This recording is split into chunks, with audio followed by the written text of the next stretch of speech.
Hey guys, welcome to Techies Guru. Today I'll be learning how to view saved posts on Threads, and now let's dive right in.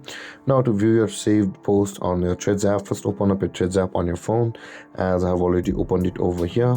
And after opening your Threads app, guys, you'll land on this interface, which is the home interface of Threads. And on this interface, at the bottom right corner of the screen, you can see a person or profile icon available for us. Tap on the person or profile icon at the bottom right corner of the screen, and you'll land over here, which is the profile interface of your Threads account. In this interface, guys, at the top right corner of the screen, you can see there's a two-lined icon available for us. So just beside the camera icon, tap on the two-lined icon at the top right corner of the screen, and you'll land over here where you can see the saved option available for us, which is the fourth one. Now, in order to view your saved posts on Threads, tap on the saved button over here, and all of your posts which you had saved on Threads in the past will be over here.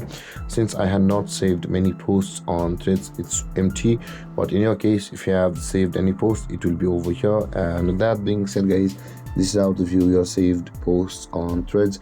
And if you have any confusions or questions regarding the topic, feel free to comment in the comment section below, and don't forget to like, subscribe, and hit that bell icon for more videos.